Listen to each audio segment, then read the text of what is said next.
So basically, these are some of the bills that they are looking out to try and dispense with, maybe before the resumption of regular sittings. A look at the County Oversight and Accountability Bill is that the principal object of the bill is to provide a framework for effective oversight over the county government by the Senate.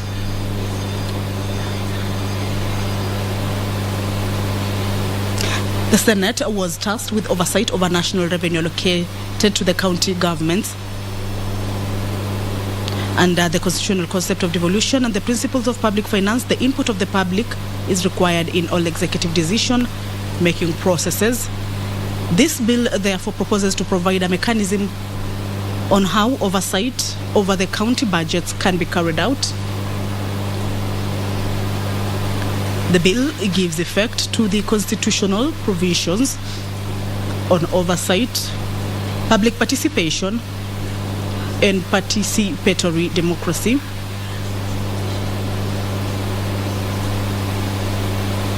The bill also provides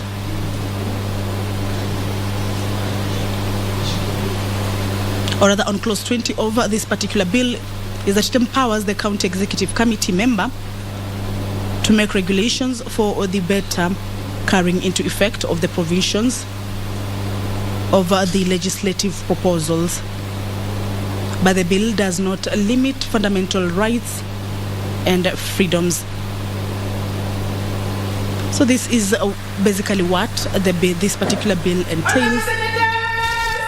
It is a bill that has been tabled by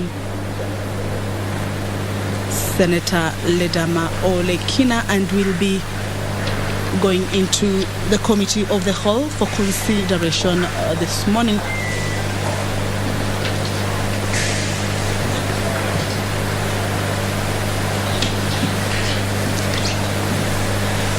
Deputy Speaker of the Senate has stepped into the chambers, Honorable Margaret Kamar. I will now hand you over for the live broadcast. Good morning. My name is Kamche Menza.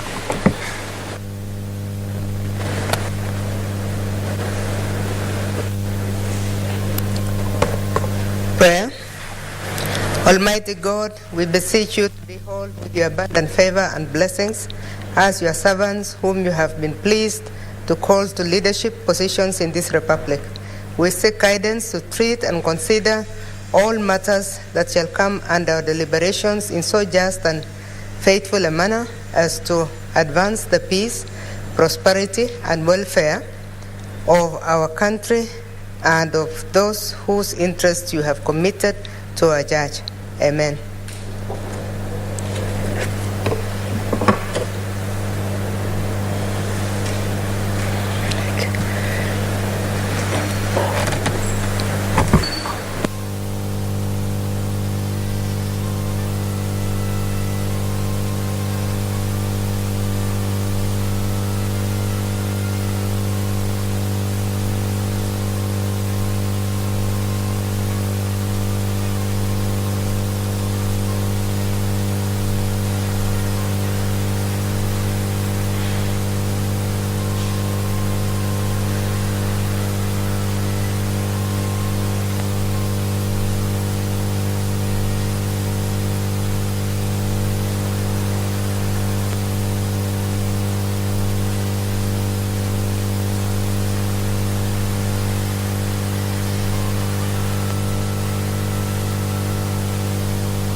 Order number 1, administration of oath.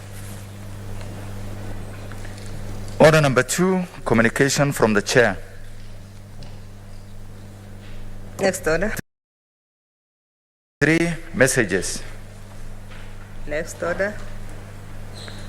Order number 4, petitions. Next order.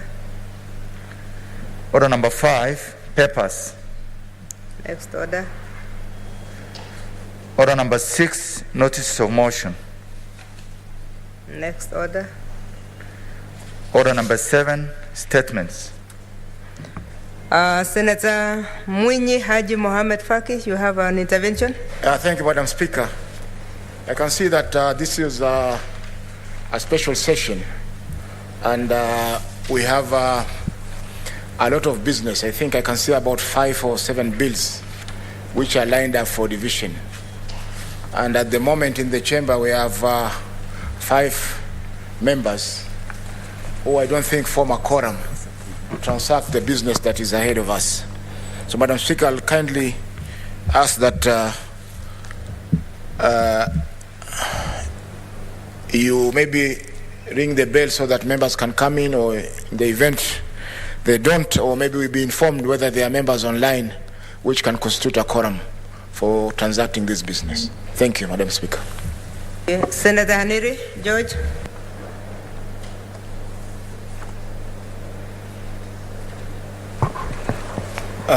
Madam Speaker, maybe on the same breath, I'm looking at the provisions of Standing Order number 30, which provides for this kind of sitting, special sitting. And in particular, I'm looking at Standing Order number 30, paragraph 5, which clearly states that whenever the Senate meets for a special sitting, under paragraph 1, the Speaker shall specify the business to be transacted on the day or days appointed, and the business so specified shall be the only business before the Senate during the special sitting, following which the Senate shall stand adjourned until the day appointed in the Senate calendar. Madam Speaker, we saw the Gazette notice, and the business was clearly specified. I didn't see any statements in the business that was specified. I didn't see any notices of motions.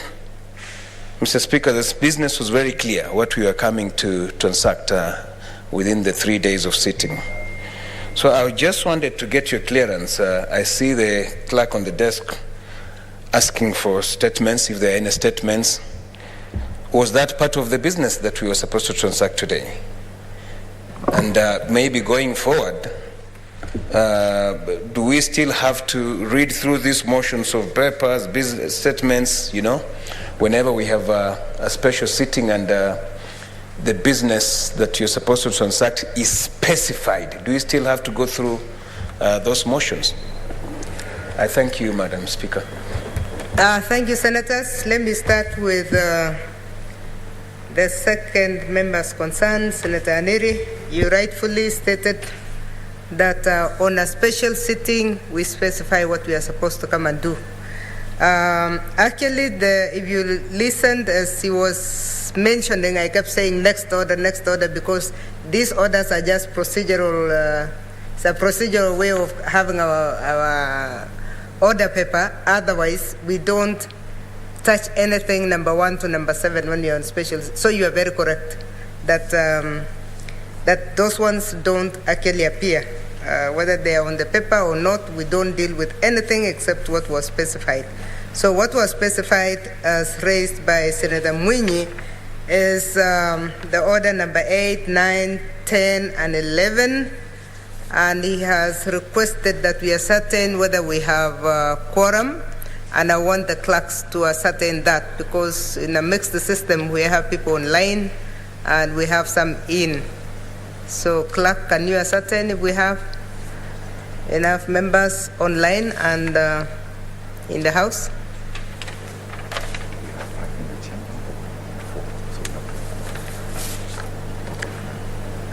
Honorable Senators, this has been done. We have 5 in the chamber and we have 4 online. So we'll ring the bell for 5 minutes.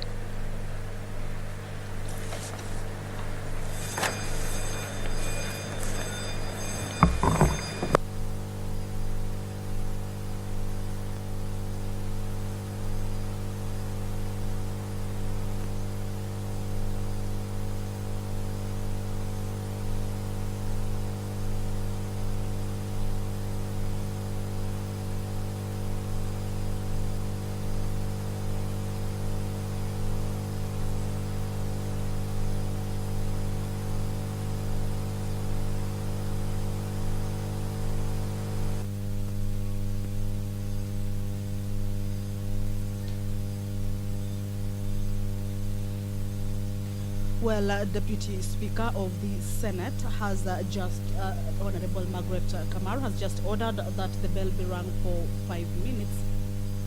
This is due to lack of quorum to undertake these special sittings activities. Remember, this is a special sitting and there are specified business for this particular sitting.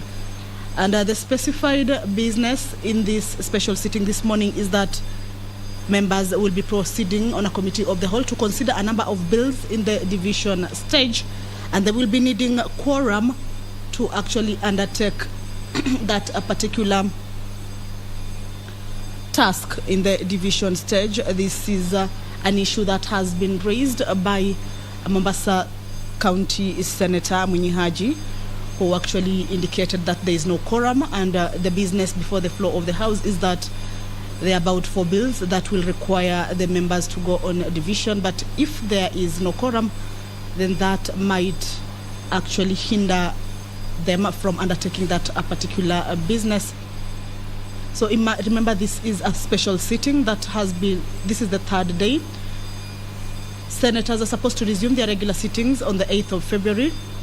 But from the 25th, the 26th, and today being the 27th, the senators have been on special sittings where they've been considering a number of bills, actually targeting to dispense with those particular bills, with the Political Parties Amendment Bill 2021 being dispensed with on the floor of the House of the Senate last evening, when the members passed that particular bill without amendments. So there are a number of bills this morning that will be considered in the committee of the whole, but there is no quorum.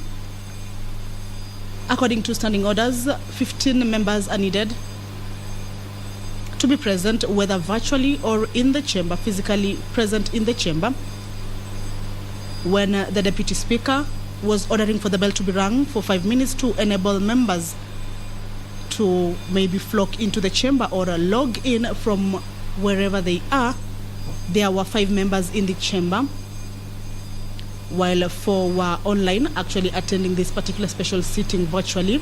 So those are 9 members, falling short of about 7 members or 6 members to enable the House achieve its quorum or the requisite quorum for the business of the day to take place. 4 bills will be considered in the committee of the whole this morning and will require members to go into the division to see whether they will be accepting the recommended amendments or they will not. One of the bill is the Heritage and Museum Bill, Senate Bill number 22 over 2021 by Honorable Senator Alice Milgo. This will be a resumption of a debate that was interrupted on Tuesday, 25th January 2022.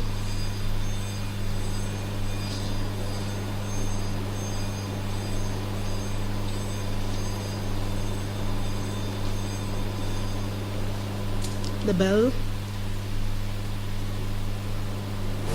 is ringing for 5 minutes to enable members either flock into the chambers or log into and attend this particular sitting virtually, just to enable the House achieve the requisite numbers of about 15 members to enable them undertake the specified business.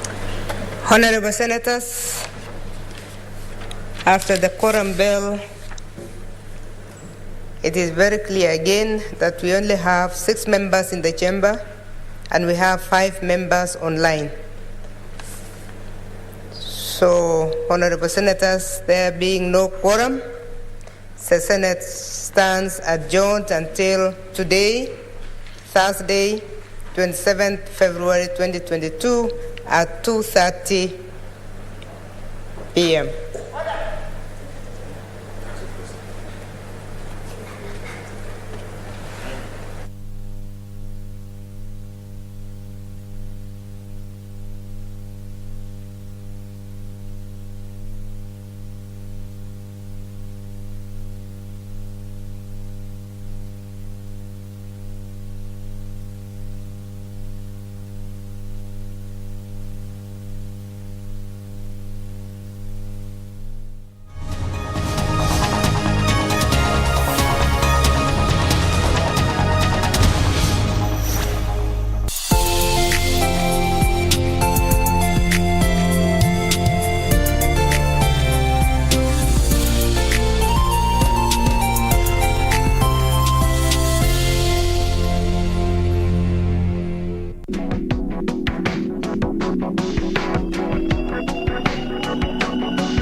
growing old is a process rather than an outcome, a universally recognized inevitable phase of an individual's life. In Kenya, there were about 270,000 old persons in 1949. In 2009, the number had increased to 2.6 million. And if this trend continues, there will be over 2.9 million elderly people above 65 years by 2020. Older people play a vital role in traditional African society. They are revered and usually cared for by their adult children and sometimes by close relatives. Across Kenya, many families depend on the contribution of older persons on cultural wisdom and guidance, caring for the younger children and especially orphans. Sometimes they are even looked upon to provide the much-needed income.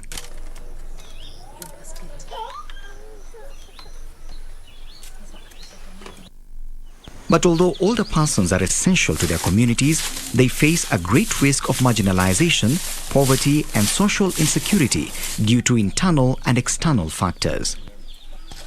To avoid the indignities experienced by older persons, there is need for adequate preparation towards growing old in dignity. Kenya has over the years made progressive investments in social protection for the aging, as enshrined in the Constitution of Kenya Bill of Rights and envisioned in Vision 2030 Social Pillar. Cash transfer is one of the social assistance instruments in the wider social protection being used to address the needs of the vulnerable older persons. The Older Persons Cash Transfer, also referred to as OPCT program, started on a pilot basis in 3 districts of Thika, Nyando and Busia in 2007 with an allocation of 2.4 million shillings and targeted 300 households with each receiving 1,000 shillings a month.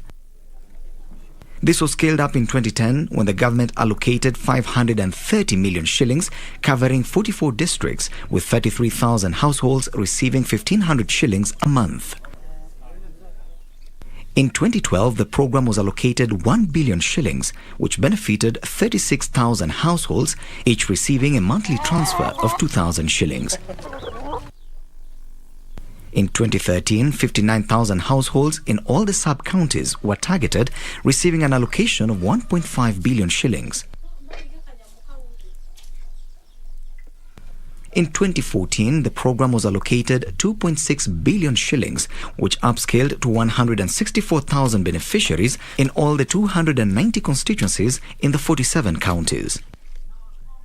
Currently, each beneficiary receives a monthly stipend of 2,000 shillings paid through a payment service provider.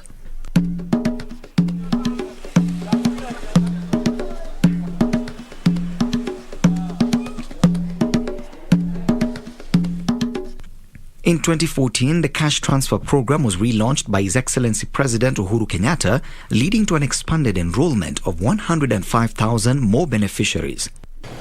We take this step in the full knowledge that every Kenyan deserves a decent life despite the circumstances of birth or life.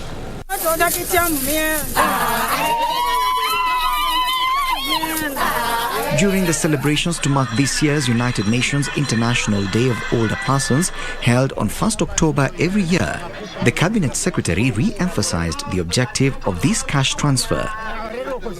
The theme of the day was Leaving No One Behind, emphasizing the purpose to take stock of the positive gains and strides realized for our senior citizens and celebrate their contribution in the society. I am happy to mention that the Kenya government appreciates the important role being played by the older persons in national development. The Constitution of Kenya 2010 Article 57 within the Bill of Rights has specific provisions geared towards the promotion and protection of the rights of older persons. And in an effort to show the impact of this cash transfer, the Ministry of Labour, Social Security and Social Services, together with the Department of Film Services, Ministry of Sports, Culture and the Arts, embarked on a filming exercise countrywide, capturing views, lessons and experiences from the beneficiaries and program implementers on how the money has been used. And the beneficiaries had success stories to tell. Ye joketi gado nene muno maturubare nyobe sirigi girisi dano ruwa kone adi malakari oyori dia muhema na masio mugwaja ona yari ditoku kimanegere sai todo mari ona kwao yeni ditheti na riri ngakihura kaguko gone tatwana ndina mwana kia nani mwana ke mwene uhoro wana kia meri ekwende gwakirwo ni mami wao ngo ni horo wa dawa nyuaga dawa igera gothika na no mbesa cio irutaga wira ucio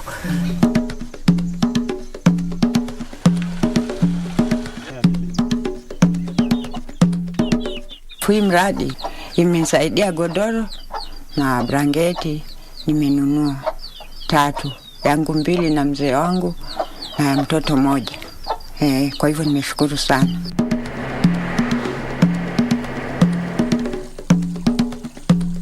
Pesa cia kwa isi cia thirikari kuma ndacinyita mbere ndagurire ng'ombe wona 10,000 ng'ombe turenda gitigeirwo to ndi umbe na ngure kanyamu kara gwera nene ndeithikaga muno kuma ciambiririe guka tondu ndionaga thina wa ng'aragu ndionaga thina wa kindu gwenda na riu ndie na muhei ciana ciakwa ni ciakuire na muthenya akuire twathie tukiheo ciringi 8,000 ngiuka nacio ngiuka mbeca ciakwa tondu riu ndiraga ni mabati no muhaka ngure ki mabati nigetha nyumba ino yakwa itie kunjurira ngikiguraga kuo tulio guku tukuo tuu uguo riu ndiuragirwo mburi ira ndagiuka nigo ndarumbuirie kugia mburi ngigia nguku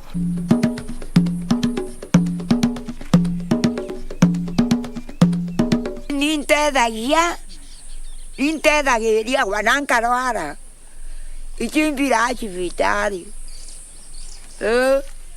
ngurerete ngurengeti itangure agitanda bai nari nakio kiagurire nyamura mabati kianduthirata kiangurira mburi ira inoire guku ikangurira nguo na ikangurira bia kurea ntire maga ngachukuma maisha ma na kwa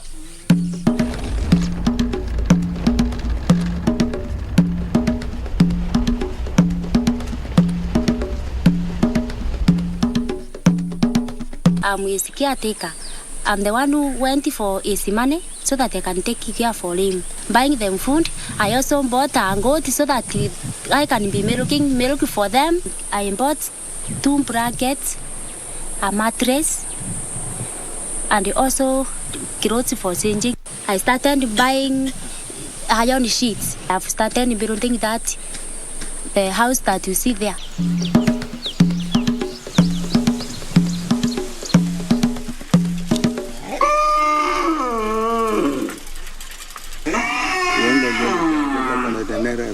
Butuanga gwela kitenge ala kare elfu 9 yani ana seki na cha gwela ngo shilingi 15,000 abaga gwela ngo kitugona mashina ngo kwa ata bala ngo tenki atake ne de ne bata mamo ngamani sasa mali anga bongo chitata nyana kwa ngara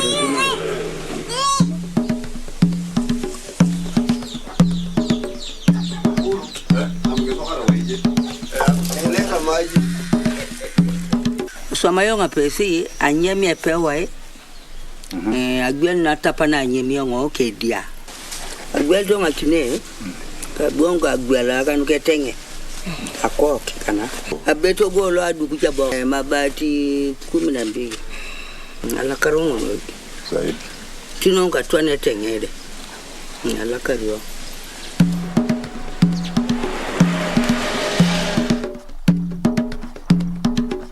We mwega we. Twambara yere wo monde na ruchu. Ginyate. Na nave watu besa tu. Ndisiria. Ngingire tudiga. Buke mbigiava. Yuga kandume kanyomba gatorumu tuthatu. Bikarage kuo. Nari ngosha ka firati. Nondo ndi uchana ndio na vanini. Ndikora mirengeti eno. Ere ruga nikunikagire nyo. Ndi uchana ndio na vanini.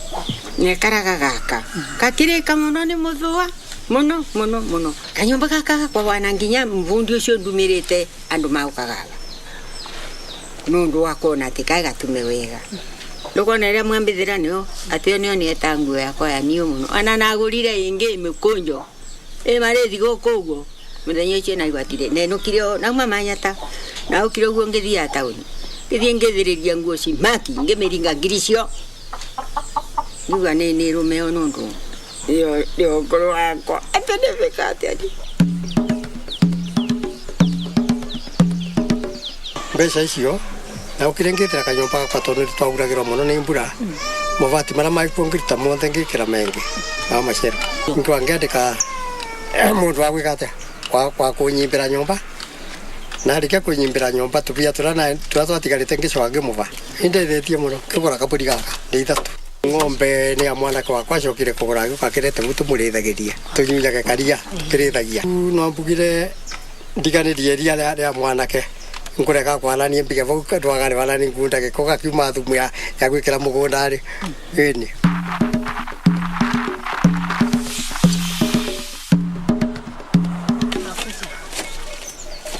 hiyo pesa tunafanyia kazi, tunamlishia kuku na mwandika maziwa ya na hiyo ndio tunapenda sana maziwa, tuka viazi hii na hii viazi tamu anapendanga hizo, na tukaletewa kadi nyingine kama hii kama ATM. Hiyo ndio tunashikia.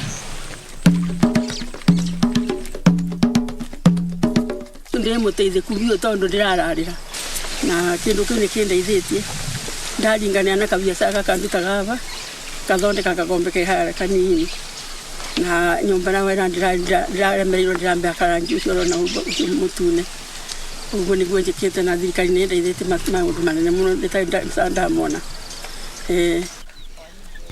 As a way forward, the program plans to fast-track capacity building that economically empowers the beneficiaries.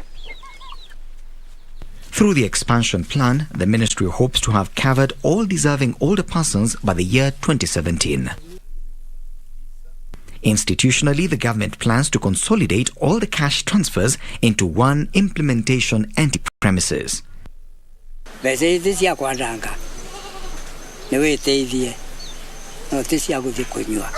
Gira Ngai mina shukuru sana Mungu. Nirauga ni wega. Ndikwerekereria kwa ngwerekereria niki. Na tingai ndendete nore. Ndendete mbikari oguo tu. Ndagewira mbikari oguo. Nena kamwiri kau. Ninashukuru sana kwa sababu ya serikali hii. Kwa sababu imetusaidia. Ukweli hata ukiangalia mzee unaona ni smart na ni hizo pesa serikali zimemsaidia. Bana wewe umwene wewe hale. Nabonanga sauti ile. All this is aimed at Inua Jamii.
The small and medium-sized enterprises are the heartbeats of the Kenyan economy.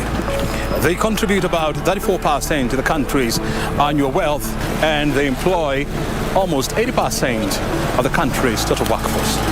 But this critical industry is at a crossroad. These MSMEs are not even creditworthy in the eyes of the financial institutions. So you find when you're dead completely.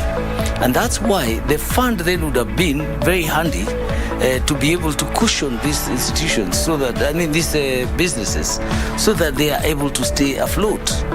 This week on Inside Government, we talk to the chairperson of Micro and Small Enterprises Authority, James Moreu, on what the fund is doing to jumpstart this critical industry, right here on KBC Channel 1.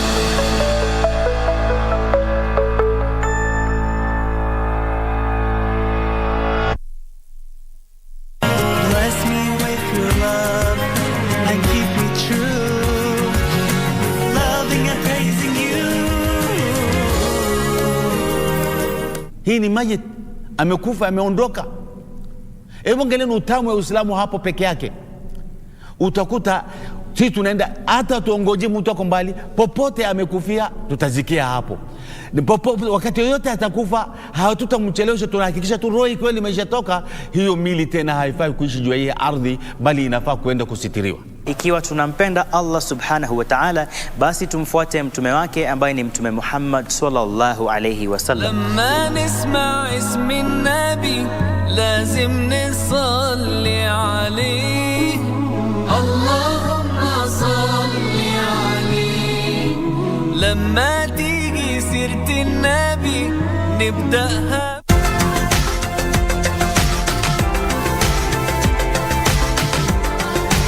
As we Conyo Health, we take you to Nambale and share with you a journey that has seen hundreds of lives of children in the area saved courtesy of the 4-dose jab. Malaria has been a great burden in this part of the country, and it's one of the diseases that has led to deaths of under 5s, mostly pregnant women, because they are the group that is mostly affected by the seriousness of the disease. Huyu mtoto vile nilimzaa ako tofauti na wale watoto wenye nimezaanga nyuma. Tofauti yenye iko, huyu mtoto amepata hizo chanjo, imemsaidia sababu malaria sio sana apate.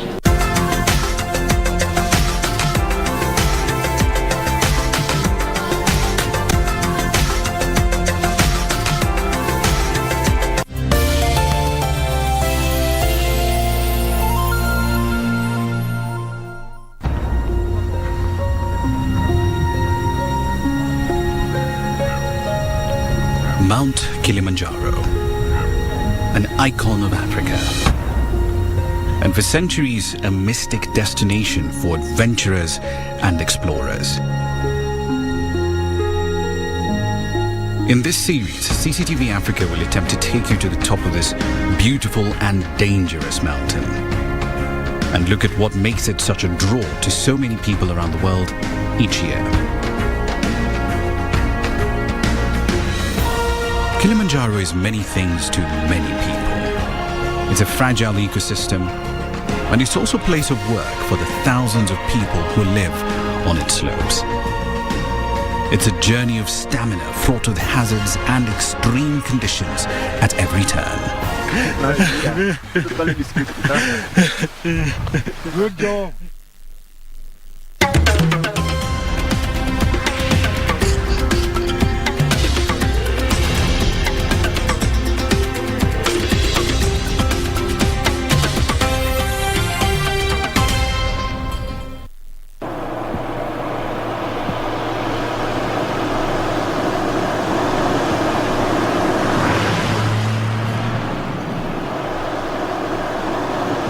Somewhere out there, there's Mount Kilimanjaro waiting for us to get on it.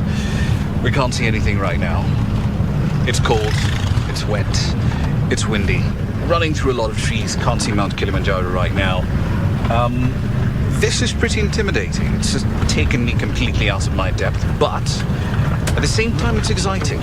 It's new, it's different, it's a challenge, and that's usually the best part. Mount Kilimanjaro is the tallest mountain on the African continent and the world's tallest freestanding mountain. Sometimes called the Roof of Africa, it's a huge, dormant volcano rising nearly 6 kilometers above sea level. During our climb, our guide will lead us through 5 climatic zones. We'll pass from lush mountain forests into scenic moorland. We'll then move into the stark alpine desert zone. From there, we'll climb up into the Arctic region, where we will get the chance to see Kilimanjaro's famous vanishing glaciers. Our climb will culminate in a difficult last push up to Uhuru Peak at the summit. It's a long and challenging journey, passing through some unique environments with a chance to see some of Africa's most awe-inspiring scenery. However, many people who attempt this climb don't actually make it to the top. Tragically, some even die each year in the attempt. One of the things we're going to be looking at on our journey is just how much the mountain and the process of climbing it has changed over time. To find out, I paid a visit to the home of the Kilimanjaro Mountain Club at the Marangu Hotel. Seamus Bryce Bennett is the current owner of the hotel and custodian of the Mountain Club's records. On the afternoon of Thursday, July the 26th, 1928. When explorers in the 1840s first described seeing a snow-capped mountain on the equator, people did not believe them. Many attempts were made to be the first to reach the top, but it was a long time later, in 1889, before the mountain was finally conquered by a team led by German geographer Hans Meyer. So, Rama, we got some interesting photos in here.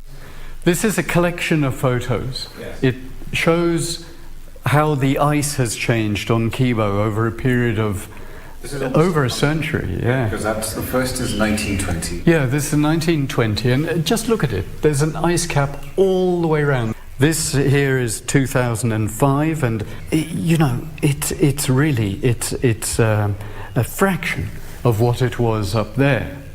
I've never done this before.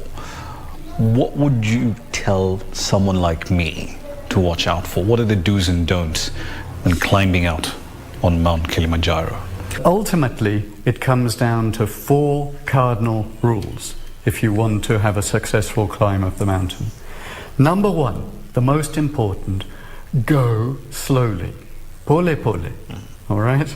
Because altitude... You're telling that to a Kenyan. We're not really used to going slowly. You have to. Altitude is no respecter of youth, strength, fitness, or Kenyans. All right? Duly noted. Right. Number 2, you've got to drink like it's going out of fashion. You just have to really pour the fluids into you. And thirdly, when you're up high, you've really got to watch the sun. You know, it is just hugely dangerous. The ultraviolet burns people to a crisp. And finally, I would say to people, look, we can never guarantee you're going to get to the top of the mountain. Sometimes altitude is kind and sometimes it's not. So ultimately, you've got to remember, it's a beautiful, unique mountain. And wherever you get to on it, you just have to enjoy yourself. And you have to respect the mountain. Oh, of course, you respect it. But ultimately, enjoy it. But on the way to begin our climb, things weren't exactly off to an enjoyable start.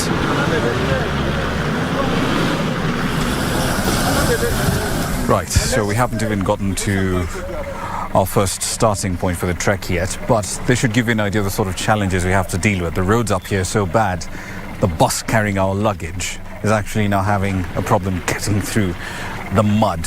Where we're standing now, this isn't particularly bad, but as you go up the road, it gets a lot worse. You've got ditches on either side of the road and some really, really soft mud, very sticky, very nasty to drive through.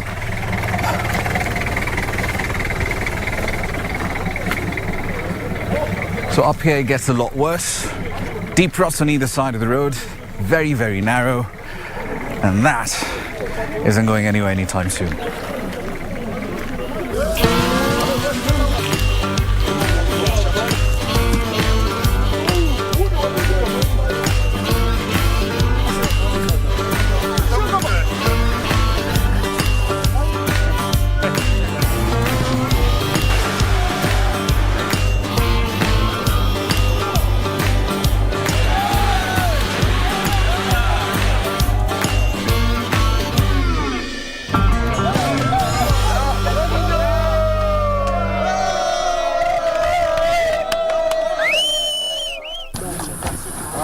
Right then, the mountain's first challenge, having the bus stuck somewhere down the road, has finally been overcome. Our gear's all here, doing final checks, everything seems to be in order. But night is going to fall fairly soon. Temperatures will drop, the rain might actually come. The weather around here snaps very quickly, so torches, very handy. Rain gear, in my case a poncho, also very handy. It's one thing to talk about climbing the mountain, it's another thing to actually do it. This is a part where actually the rubber meets the road, so let's go climb Mount Kilimanjaro, shall we? After much preparation, we are finally on the trail that will hopefully take us to the top of Mount Kilimanjaro. The first day and a half of our journey will be through this lush, thick mountain forest. It may be one of the wettest parts of the mountain, but it contains an amazing variety of unique plants and animals. It's an otherworldly environment filled with ferns and mosses and enormous trees draped in bearded lichens. In the 19th century, Kilimanjaro was a key destination for botanists and plant collectors from all over the world. Several species, such as the impatiens kilimanjari, cannot be found anywhere else on Earth.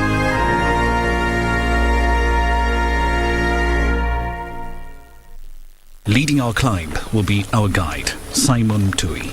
Born on the mountain slopes, he's right at home here, and he knows almost every inch of this mountain. He also happens to be a former world record holder for the fastest unsupported ascent of Kilimanjaro. This mountain means so much to me. It's a mountain that I've seen it, I've playing around it, I've climbed it, I've seen people from all different backgrounds come and climb the mountain. So I'm just sort of very inspired to be one of the child to be playing around is my playground. The question will come quite often. Do I feel tired of seeing the same things? Obviously, that's not the case. This is the mountain every time you can see in a different face. And every time I will have a different story to tell. As the day draws to an end, the team are still on the trail. The density of the forest and the humidity have a sapping effect on energy and morale. I, for one, am getting tired, and our camp is still a way ahead. This is day one. We finished a 2-ish hour trek from where we started through some beautiful, absolutely beautiful forest. Steep hills though, my ankles are practically numb.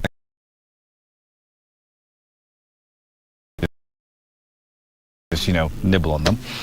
But by morning that should all be gone. In terms of expectations versus what actually I experienced, this is interesting.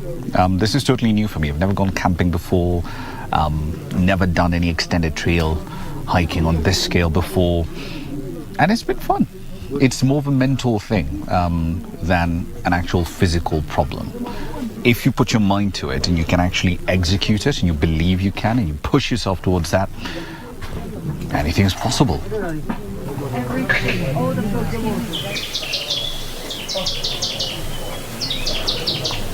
Early morning in the forests of Kilimanjaro is a magical time.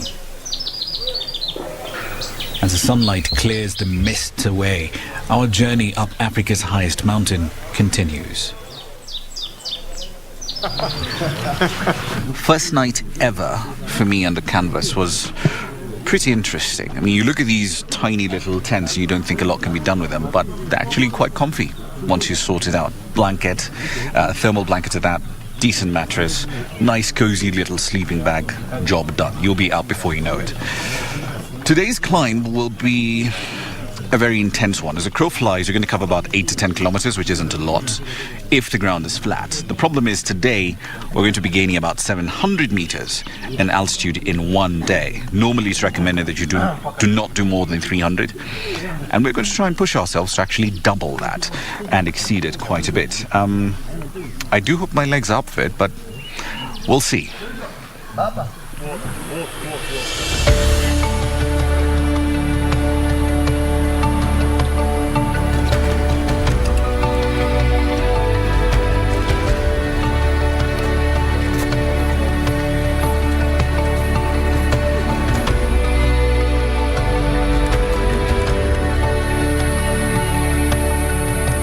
As we leave the forest behind, we emerge to some spectacular views of the surrounding landscape and a sudden change in weather.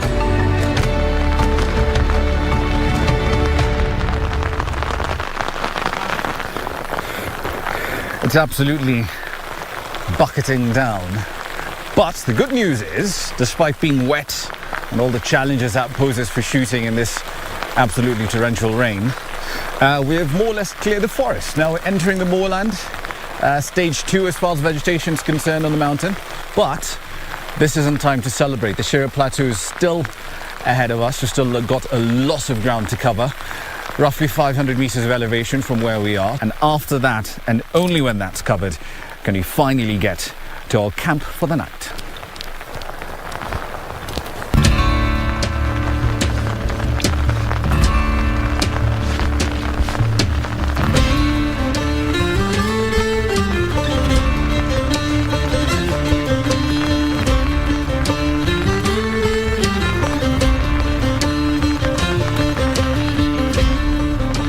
Camp is the only shelter for miles around, so we must push on. The landscape is bleak and the going extremely tough. My legs are gone.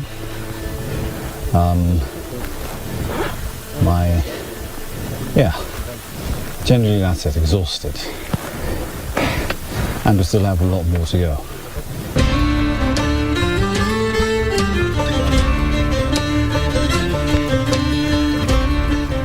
Eventually, we crest the Shira Ridge and are rewarded with our first views of the Shira Plateau and hiding in the cloud, the snow-capped peak of the mountain. Our camp is also in view, and a final effort gets us to shelter and rest.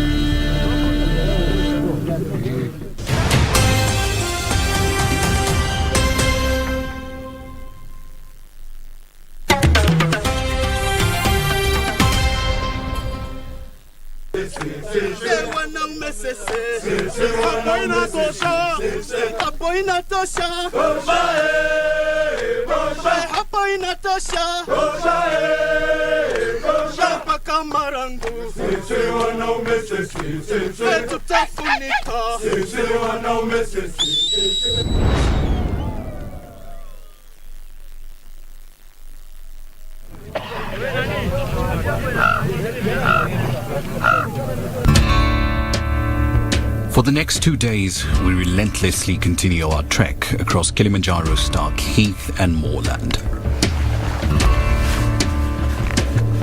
We travel through good weather and bad, with the mountaintop continuously playing hide and seek with the group. The Shira Plateau is actually the collapsed crater of the oldest of the 3 volcanic vents that together make up Mount Kilimanjaro. While the highest, and our current objective, Kibo, is dormant, Mawenzi and Shira are no longer active. We've been walking through a boulder field for hours now, and it's full of these massive rocks scattered all over the landscape, as you can see here, and they're pretty big. I mean, the sheer size of these things is amazing. 30, 40, probably 80 kilos in weight. And just imagine, we're about 10, 15 kilometers maybe from the peak of Kibo, and the force required to move something this big, or 80 kilos of this, from all the way up there to down here is enormous. But here's what's really mind-blowing. Imagine how much force is needed to move that.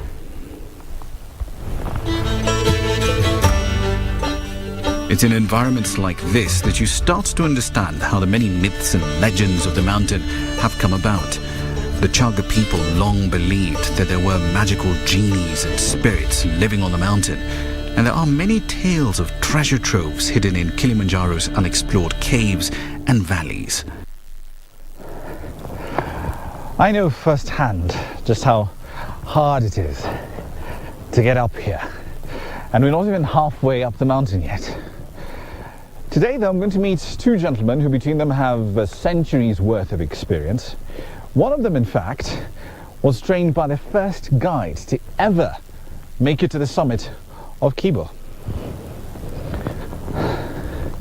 The former head of the Tanzanian military, retired General Mrisho Serekeke, and the legendary expedition guide Emmanuel Minja meet me to tell me about their many years on the mountain.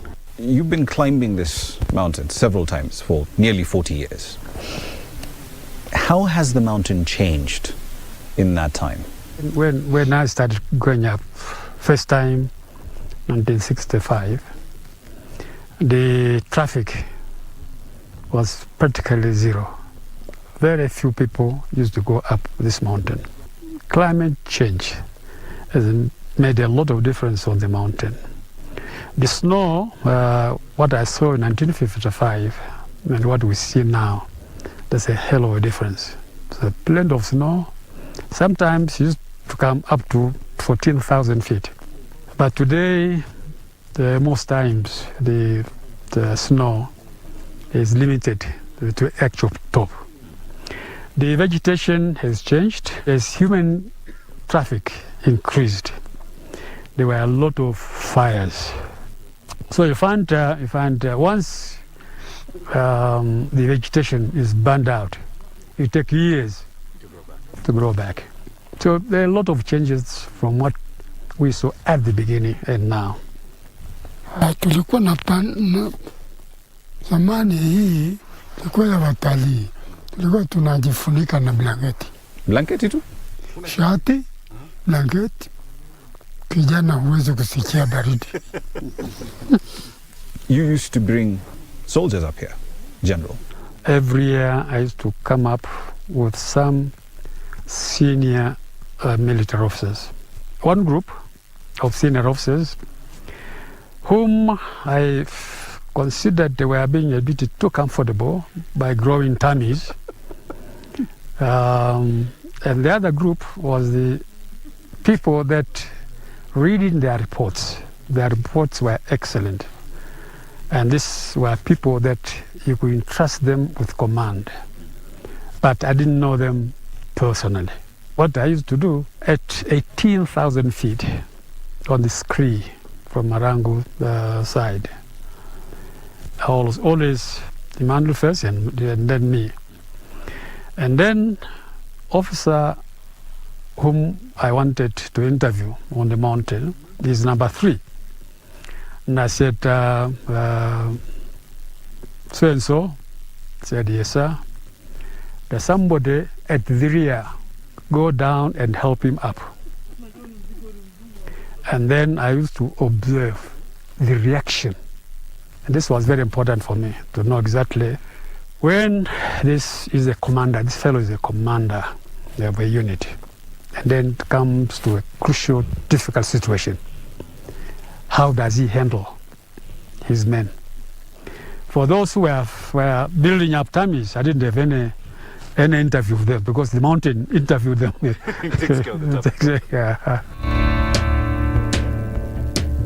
Talking to these legends of the mountain has made me more aware than ever of how difficult this climb can be. The team moves on, and we're finally getting towards the end of the Shira Plateau.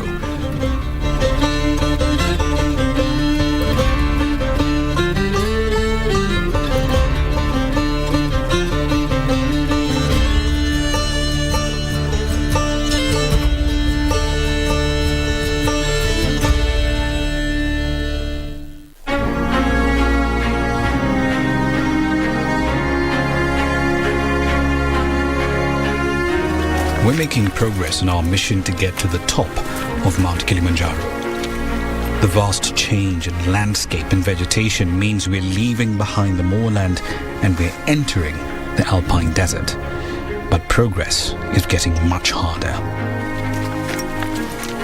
Summiting the world's tallest freestanding mountain is neither quick nor easy, especially with a film crew tagging along and a mountain throwing some extremely foul weather down at us. We have just crossed 4,000 meters, which is pretty cool. Let's see, actually now it's slightly higher than that, it's 4,00010. Not many places higher than that. Mount Meru right next door, well, somewhere in the mist, is about 4,600. So by the time we get to Lava Tower, we'll be at that height. But the thing is, as much as this is an interesting achievement, we now just have another 2,000 to go. Go figure. Onwards then. The higher we get, the greater our chances of suffering from altitude sickness. Earlier in our climb, I got to see a special item in our equipment that could mean the difference between life and death in an emergency. One of the very real concerns and the very real risks of an expedition like this is altitude sickness. Crudely put, if you send too high, too quickly, your body just doesn't have any time to adapt to the fact that the oxygen levels become much, much thinner the higher you go, and at 5,900 meters there's very little oxygen. The easiest and simplest way of dealing with altitude sickness is just really to get whoever's suffering from it down the mountain as fast as possible. But in case that isn't possible, that's where this then comes in. It's a gammo bag. Think of it really as a pressurized canister. I could tell you what it does, but it's a lot easier for me to just actually show you. So let's assume, for the sake of argument, I'm the victim here. I've got altitude sickness, and our guide here, Joel, needs to take emergency measures as soon as possible. Gets me into the bag, make sure it's all snug and tight, and then after that, he locks it up.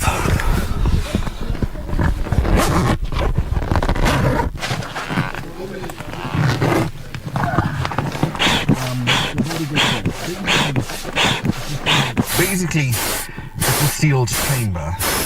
What you're hearing now is oxygen being pumped, or rather air being pumped into the bag. And we therefore simulate bringing the victim down to, say, sea level. The rate at which this is continuing, they're actually going to bring me down to a level much, much lower than Moshi Town, where we started our climb. That's about 800 meters above sea level. And by the time this is done, we'll be much, much closer to zero. Once this is inflated and it's up to pressure, it's actually quite comfortable. The pressure does build up fairly rapidly. So in an emergency, this is extraordinarily handy. My one hope, however, is that we just don't have to use this in the duration of this entire climb, because that would really, really have to be an emergency. So, one demonstration done, and hopefully, this is the last time we see this. Back on the trail, the cold and the rapidly changing weather makes for tough going. Before the use of tents and huts, climbers of Kilimanjaro used to spend the night in one of its many caves, which also happened to provide excellent shelter from the rain. We are now out of the heath and moorlands. We are now effectively in the alpine desert. When you think of desert, obviously it's supposed to be hot and dry and dusty. Obviously not the case here. The crew decided to take a bit of a break from the rain and the mist and the cold. There's a lot of it up here. And of course, at the same time, when you do take a break out here, you have to refuel. Very important. The saturating weather does not stop, and the team doesn't either. We have to make it to Lava Tower in good time if we are to get to our camp at the base of the treacherous Western Breach by nightfall. I have to push myself. The altitude and the conditions mean my head is down, and I barely notice the looming presence of Lava Tower in the mist ahead. The tower is a huge stack of cooled and hardened lava that dominates the landscape. It's a volcanic plug, effectively corking the vent that created it. It's a stunning setting for a breather, but suddenly, there's bad news from our guides about our plan to go up the Western Breach. The camp is impossible. It's impossible to go there. Let me explain what's going on here. Tom, our producer, and of course Joel, one of our guides. Our original plan was to move from here, the Lava Tower camp, and then head up there to the Aru Glacier and then finally use the Western Breach. It's the most challenging way up the mountain. But the weather's been particularly bad. It's raining. We've actually come in a bank of sleet to this particular camp. And Joel's telling us that simply isn't safe. He's recounting incidents in 2002 where a porter died. In fact, sometime in September, October, a tourist also died going up the exact same route. So, yeah, we'll have to change our plan. We crack on and leave behind the imposing wall of rock and ice. Our new route to the Barranco camp actually now takes us downhill. And although it's now a race against time, the beauty of the valley we descend through isn't lost on us. It is a long and punishingly fast descent into camp. I am in agony. My back simply gave up and my head is swimming. I'm held to my tent with the worst fears going through my mind. This really could be the end of my journey. If nothing changes by morning, the team will have to continue up without me.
Taking Isaac to Moriah. We'll sacrifice to the Lord. Father, why do we sacrifice? We sacrifice out of obedience. It's how we worship. My God! Have mercy, O God! Where is the lamb for the burnt offering? The Lord will provide himself a lamb.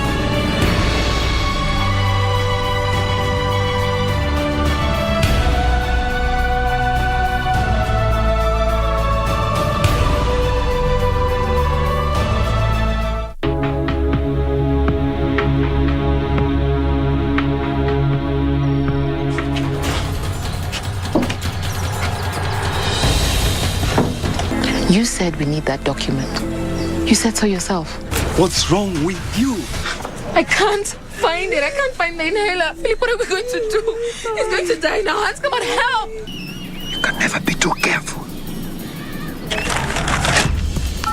I don't know what to do. Tell me what to do. Do something! What something? I don't know anything. Do something, Philip. Do something! If anything happens to my son, even a bruise, I will never forgive you. I will never forgive you. But you went.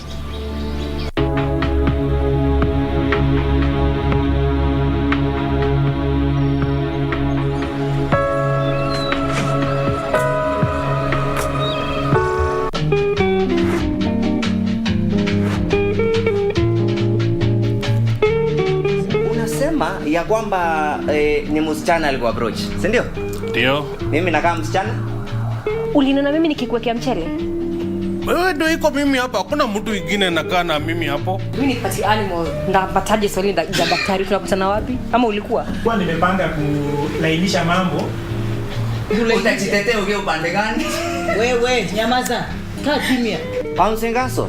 Mimi si bouncing castle, castle unamaanisha nini kijana? Si umesema kazi yako ni ya kubounce? Baba. Mubaba. Papa, mimi papa yako?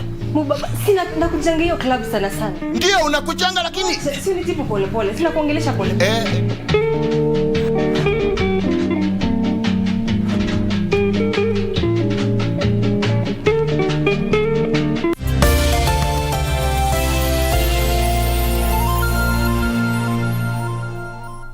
We speak to a distinguished public health expert. She started off as a teacher, went back to university and graduated top of her class and took on a career path that has seen her work become the reference point on how healthcare at community level is managed. Our guest is the former Chancellor of Moi University, Professor Miriam Were. Thank you very much, Mr. Thank you very much. It's an extreme privilege and honor to host a true living legend. Welcome, Professor. Thank you very much. It's my honor that you came to talk with me. Thank you. And let's start off, let's go back to your early life, your education in Kenya and in the United States. I grew up in Western Kenya, just outside Kakamega town, in a place called Shinyalu, Lukala village. I grew up in a Christian village. In those days, Christians used to come together to form villages. And I grew up in a Christian village of the Friends Church. And I went to school. In those days, most of the schools were by religious groups because the colonial government didn't have schools in the villages. And I grew up in the 1940s, so the only schools there were the church schools. I went through that school until the French schools until I got to KAPE, Kenya African Preliminary Examination. In those days, again, I'm talking about the 50s now, when there was only one high school for girls, the Protestant girls, which was the Alliance Girls High School, and one high school which was for Catholics, which was Limuru. Now, all of us hoped if we went to high school, we got to Alliance, so we were all waiting to go to Alliance. But in 1956, which is when I started my Standard 8 exam, when the results came in 1957, we got a message after that, you can't go to Alliance. And we said, why? Mm-hmm. Because they said too many of us from Nyanza part, which is currently Nyanza Western, because too many of us had passed. And we could only have 3 places in Alliance. So they decided to establish a school in Western. So you had such a high pass rate at that point in time? Yes, in 1956. Wow. So they decided to establish a new high school in Western Kenya called Butere. We were all very miserable not to go to Alliance. But we got to Butere and it turned out to have been okay. Except that because it was a new high school, it didn't have any laboratories. It had been a girls' primary school, but it didn't have any laboratories. So we couldn't study chemistry or physics. We only studied biology.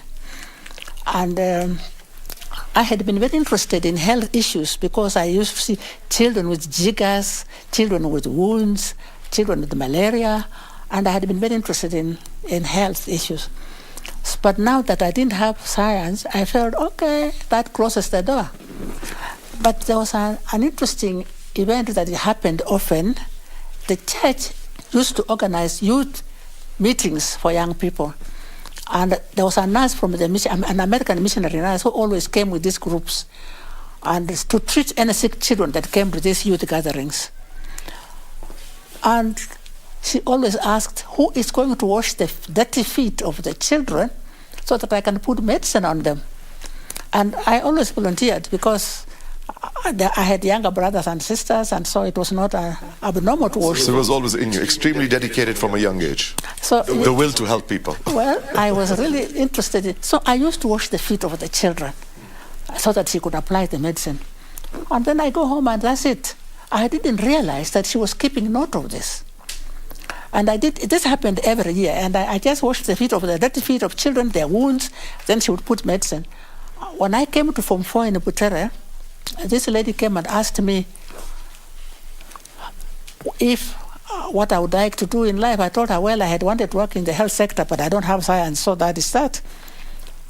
And after the results of Form 4 came out in Butere, after Butere, in 1957, we had the results from the Cambridge School Certificate. I had passed in Division 1, but of course the only science there was biology. And so my door to health seemed closed. And I actually got an invitation to come to the Royal Technical College, which became the University of Nairobi, to study literature, English, and history. And I said, fine. I didn't mind studying those. And while I was waiting for the university to open, the missionaries came to my village. And my father and my mother, we were there cleaning up the bins. And we see a car coming, and the cars were not common in those days.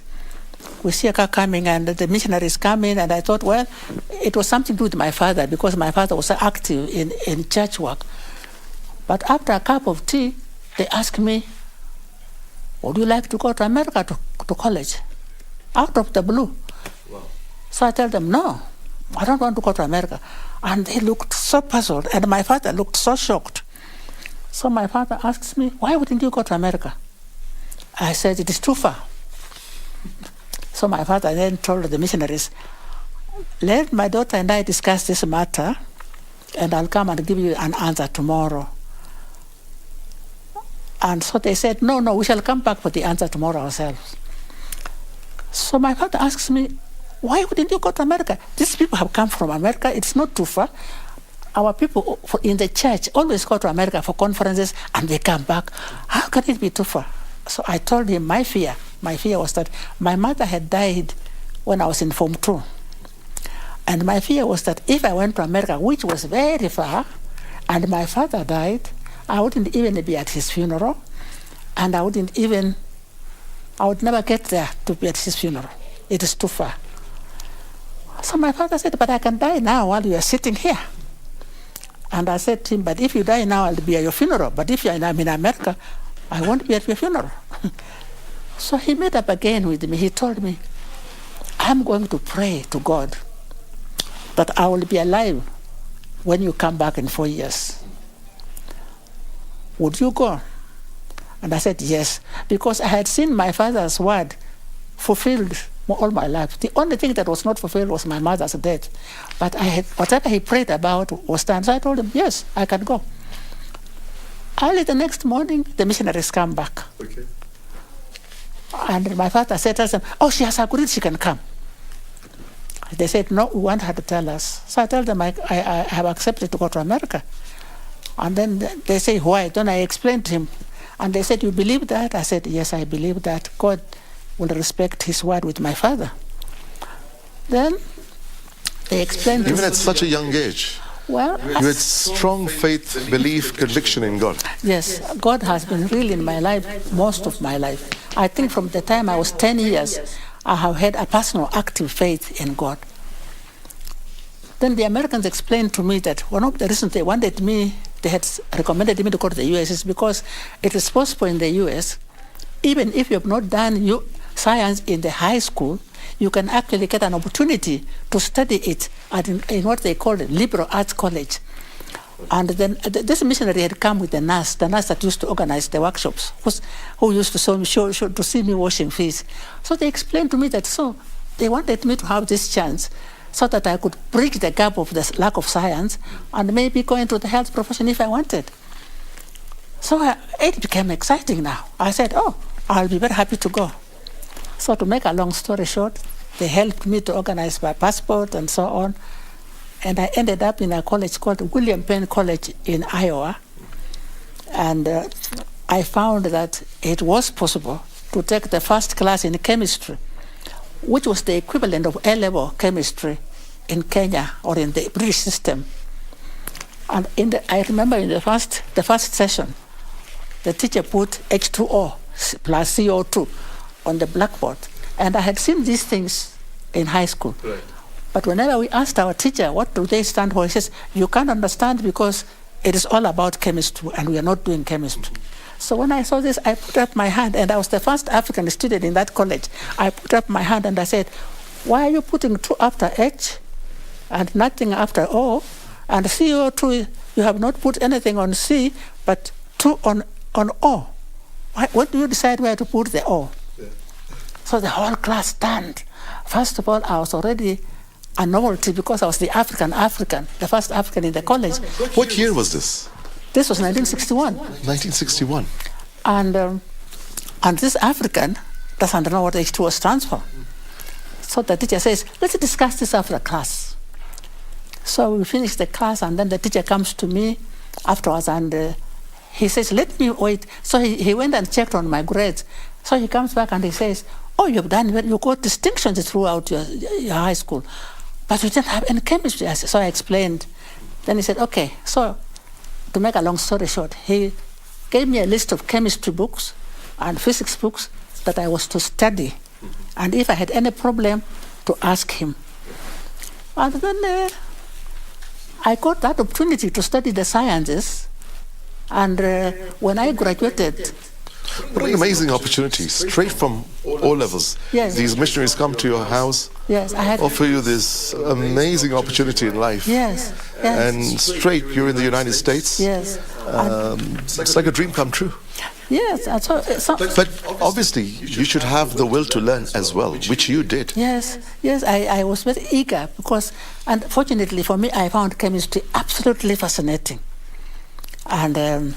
And so on. And physics was a bit tough, but I also went through it. So when because I was not able to come home at the end of every year, I took summer courses. So I was able to graduate in 3 years rather than 4. And I graduated with a major in biology, chemistry, and physics. So I was a scientist after all.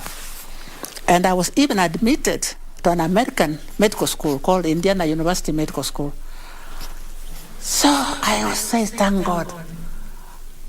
And then it turned out that there was no way to raise. But you know what they say? God only helps those who helps themselves. It was true. It is true. That's exactly you. Yes, well, you worked really hard and you had the blessings of God with you. Yes, I really believed God opening the doors.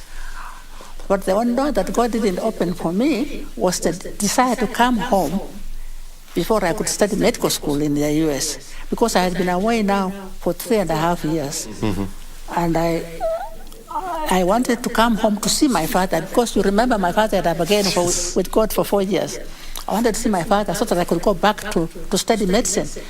But even your bond with your father, that was so touching what you said. Well, I don't want to go to the States. Yeah. What if I go and in the meantime you pass away? Yes, yes. Just show the bond you had with your family. Yes, yes. We had The a feelings, strong bond. the emotions, the strong bond. Yes. And then he finally convinced you, he said, I'll pray. Well, I'll be absolutely fine when you get back. Yes. And then you said, yes, your prayers will come true. That's right. And I'll go.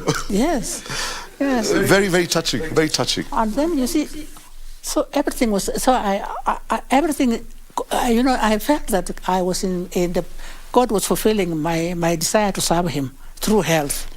And when the medical school turned up, there was an institution called African American Institute, which had just been established to help African countries prepare professionals. So at my graduation, by the way, I was in the top 3% in the USA.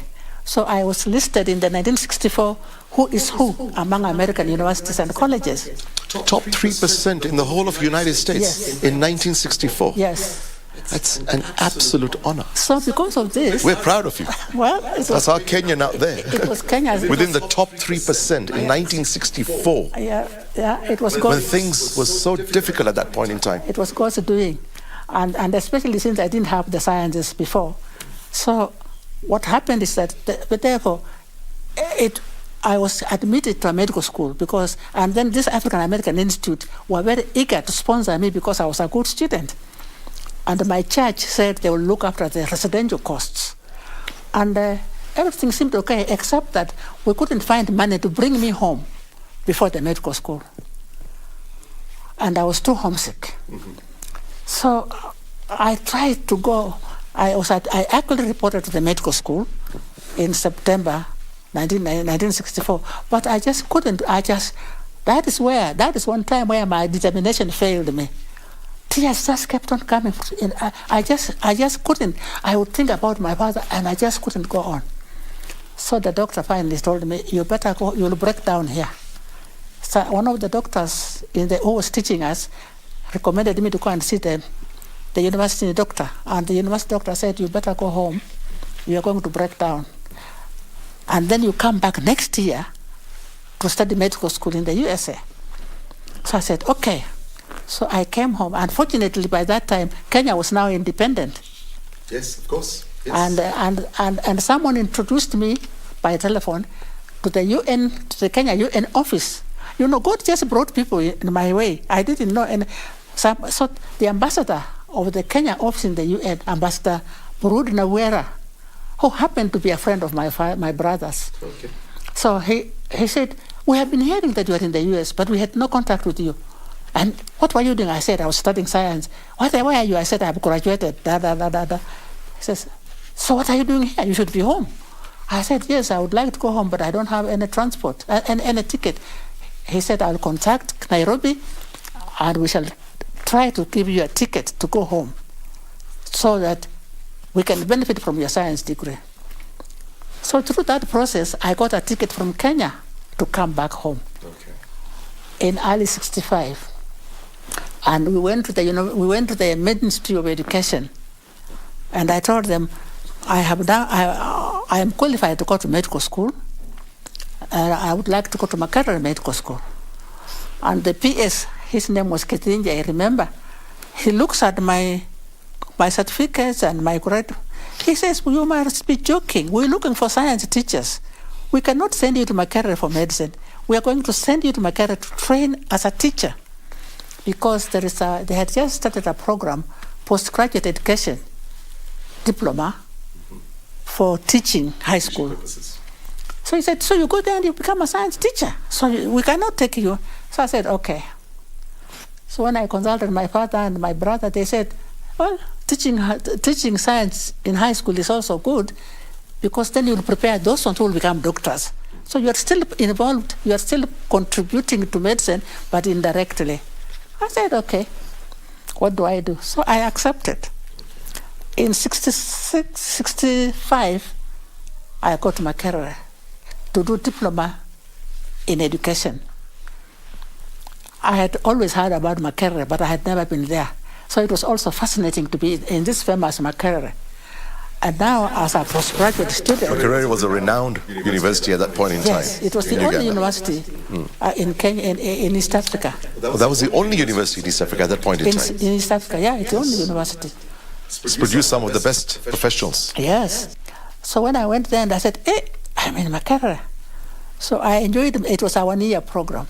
I enjoyed my one-year program. By this time, I had met my husband as a boyfriend. And while we were in America, while I was in Makerere, he was in the US, and he came to Kenya when I was finishing, and I got married in '66, when just after finishing my postgraduate education. And after I finished my postgraduate education, I was posted to high schools, and I enjoyed teaching science. You enjoyed it, huh? I enjoyed biology, and I enjoyed chemistry very much. So at this point, you had no regrets? No, I had no regrets. In terms of that, you didn't continue in medicine? Well, but you're a teacher now. I'm teaching. And you're imparting your knowledge, information. Yeah. And of course, for the betterment of these children. Amen. So there was personal satisfaction there. And it was very satisfying, because I felt that some of them will become medical doctors. Some of them will become nurses. So although I'm not going to be a doctor or a nurse myself, God is using me to prepare them. But there was satisfaction just to see them do well. Yes, it was satisfaction to see them do well. And when I went, I went to two girls' high schools, Lugulu Girls' High School and then Kaimosi Girls' High School. And there were very few girls taking sciences. And they were very fascinated that they had, for the first time, a woman science teacher. And so they got very encouraged. And so I began teaching science, and I enjoyed it, and I felt at that point I felt that God's way for me was to prepare the scientists who will become the doctors. When I got married, my husband was working in Nyandarua. He was based in a place called Olojororok. When we decided to get married, he was in Kiambu as the district agriculture officer. Then just before the wedding, he sends me a telegram to say, I have been moved to Olojororok. where is Oljoro? I asked my big sister. So we found it was somewhere called Nyandarua. And we had never heard of Nyandarua because it was not a district before independence. Okay. But one of my sisters who was in politics, she said, oh, but that's where the Mau Mau people have been settled.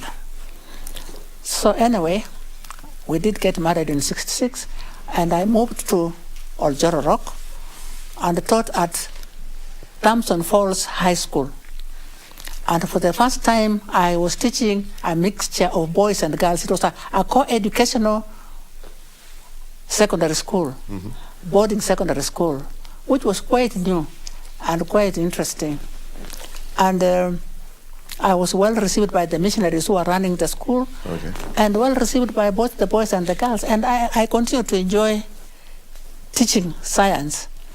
In the meantime, the girls that I had taught in 66 had done very well in their O levels, and one of them was going directly into to become a registered nurse. So I began feeling that God was already using me to involve. That must have made you feel good. Yeah. One of your students excelling to that level. That's right. So I finished that 67 in Oljoro Rock, but then at the end of 67, my husband was posted back to Kiambu. So now I had to be moved back to Kiambu or to somewhere in Nairobi. And that is when I came back to a high school in Nairobi in 68, January. And I was shocked because it was in one of the slums. I don't know that I should mention the name of the school, but it was in one of the slums. And I was shocked because it was a day school. Right. And it was an ex-Asian school. In the colonial days, we had the European schools, Asian schools, and African schools. This was an ex-Asian school. So the few Africans who were coming to this school were very poor from their slum areas, while the Asian students were being dropped by their parents, by their cars, and so on. And I was really shocked by the level of poor health of these students, the African students. They reminded me of the good old days, of the feet full of wounds, pus in their ears, just very sick children. And they never got beyond 30% in my chemistry exams. In fact, the Indian boys used to tease me, and they would say, Africans cannot do science. You can see they are failing. Africans cannot do science. And I would tell them, I am a science teacher, and I'm an African. And I'm the one who's teaching you. Yeah. And they would get a bit surprised and say, because at first when I started teaching them, they were testing me to know if but fortunately I passed their tests. It was a bit of a long story. So anyway, I talked to the headmaster and said, these students are very poor and they are very sick. How can the school help them? And the headmaster said, I'm happy you are interested. Can you take responsibility for writing them a little note to go to the medical clinics when they go? So I said, wonderful, I did. And when they were very sick, I used to drive them to the clinics. But however sick they were being given aspirin. Only aspirin. Even when they had wounds, they had pus in their ears. So that was the standard medication for everything? Yeah, aspirin. Aspirin. But then I took there, one day I had two sick children. One was an Asian boy, and one was an African boy. And both of them had wounds on their legs. Then the medical doctor was a doctor, Mrs. Patel. She gave the Indian boy antibiotics, but the African boy aspirin. So I said, oh my God. So it is not just a matter of not having health facilities, there's also an element of discrimination. And this was in 1966? Yeah, it's 1968 now. 1968? 1968. So after independence, this is all happening? Yeah, after independence. Because there were very few. Then when I looked at to see how many African doctors there were, there was maybe one in the whole of Nairobi. And when I looked at the country, I found there were no medical doctors, really. So how was the African population being looked after? So I went home and I told my husband about this, and he said, well, let's hope God will do something about it. But I found that my desire for medicine began coming up very strongly. And I went and collected forms. I think this situation inspired you even more to become a doctor. It inspired me even more. I just felt I had to have a direct involvement because how does the African population become better health? So I went, by this time I was a mother. By 68 I was a mother already. Now, how do I look after these children? How amazing was your mindset? Let's for a moment go back. That was 1968. Yes. 1968. I just felt that, well, I have to make a contribution on the health. Such amazing vision for a woman of that time. Well, I just felt I must commend you. We needed to have something in the... So when I took the forms from the University of Nairobi, and my husband and I laughed about them because we felt that there was no chance they could take a married woman into medical school because the University of Nairobi had only opened the medical school in 1967, the year before. Okay. So they were in 1968, they were going to take the second class. And in those days, married women were not being admitted to university anyway, and medical school was almost out of the question. But we decided, let's try. My husband was very encouraging, and he said, let's try. And to our great surprise, I got an admission letter. And then, surprisingly now, I got into a crisis. I was going to be a student. I will not be getting a salary anymore. And what was I going to do about my car? And because by this time I had a car. And so I went to see the dean. I said, thank you very much, but can you give me a year off so that I join the second class, the first class, because I have a first degree. And he says, but your first degree was a general science degree. Tell me what you learned in biology. So I mentioned what I learned in biology. Tell me what you studied in chemistry. I mentioned. He said, you see, in medical school we do biochemistry. We don't do chemistry. It is biochemistry focused on the human being. In biology we do anatomy focused on a human body. Because you're not going to be working with dogs and pigs like you are doing for your first degree. So we can't give you an extra year, a year off. You have to go through the 5-year program. So I go back home and my husband and I agree that, okay, so be it. Then I began to get worried. But these are going to come out of high school, and here I am, a married woman. I'll be so old, they might laugh at me. But when I got there, I found that some of them had been repeating classes so many times that I wasn't so much older than them. Anyway, I went to medical school for 5 years. Right. From 1968 to 1973. Right. And Nairobi University was one of the few schools which actually had a course in community health. And because of this, my interest in prevention, I immediately fell in love with that department. But knowledge has always been exciting to me, yes. So then I qualified. So this is where your path to public health started? Well, that is how was I going to spend my life helping to prevent disease and promote health. And so when I saw that you could actually work with communities, through the medical school I was exposed to community health, and I could see that you could actually work with communities to promote their health and prevent disease. I was very fascinated. And so in 1974, when I was working with the government health system, that is why the dean remembered that I had been particularly interested in community health. Although I had graduated as the best all-round student, because I liked all the subjects. The human being, I found the human being a very fascinating, everything about human beings I find fascinating. So I had done well in all my classes, but I was particularly keen on community health.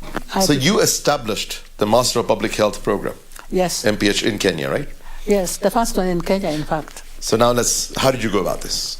Well, and how has the field grown in Kenya? See, I had been teaching in the department since 1974. And by this time, the surgeons had a master's program. The physicians had a master's program. The psychiatrists had a master's program. Only community public health, there was no public health. And the reason was because we were so understaffed. the university could not allow us to have a master program because we were teaching double. And so I said to myself, I must find a way to establish the department to be able to have a master's degree. So I talked with WHO, I talked with other international groups, and they told me that they could sponsor teachers for a year or two. And they did. They sponsored a doctor from the UK, they sponsored another doctor from Australia, and they came. And now we were able to, we could actually mount the Master of Public Health. So we did. In 1983, when I became the chair in 1982. So in 1983, we mounted the first Master of Public Health program in Kenya, because even the Ministry of Health needed them, not only the Department of Community Health. And we had how has the field grown over the years? And pardon? How has the field, this Master of Public Health program, how has it grown? It has grown to the extent that the Department of Community Health actually has become the School of Public Health. Wow. So it is not only doing MPH, it is doing PhDs in nutrition, PhDs in any public health area. So it has grown very much. And the director, the first director of the School of Public Health was was in the group of our first students of Master of Public Health. And so it has been very, very, very, very interesting and satisfying to see that growth. So that's absolutely fantastic. How well it's done over the years, something that you started. Yes. Well, it's wonderful to have grown to this level. It was wonderful to know that Kenya could now manage to produce its own public health specialists. And then, of course... What is the future of this field? Are people keen? Yeah? Are people keen to do this program? Well, because not only other universities, it was so keen. The people were so keen that the University of Nairobi couldn't handle the demand. Wow. So more university has a Master of Public Health. Kenyatta University has a Master of Public Health. I think even Egerton, so that other universities have now got Master of Public Health. It is in great demand because it is the way that you can manage health programs. Now, something quite important. What is the role of the public in achieving the goals set out by public health practitioners? The public role is very important, isn't it? Yes. The public is absolutely crucial. And this is one of the reasons I have been so keen on community approach. Yeah.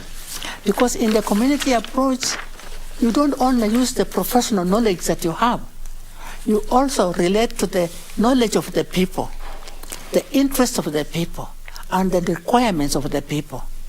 So it's a partnership. For instance, I would go to some area and I would tell them, I would say a child was kwashako, and I would say, how is this child? The child is not very well. And the mother would tell me, the child is not very well. And I say, what is the problem? She would say, oh, the child is being burned by the baby in my abdomen. Because I'm pregnant, that is burning the baby. So there's nothing I can do about it until I give birth, because this child is sick because of the pregnancy I am carrying. And I wouldn't tell her you are talking nonsense. Mm-hmm. I would tell her, well, I know other places where mothers are expectant and they hold their babies, but they don't get sick. She says, oh, what do they do? I say, they give them milk, and they give them eggs, and they give them beans. That's how they bypass the burning. And the mother does that, and the child is well. Then they know that, oh, so then I explain to them that the sickness afterwards, when the child is now well, then we go back and explain that the sickness is not because she's expectant, but it is because the child is not feeding properly. So important how the message is conveyed. Yes, very important. And then,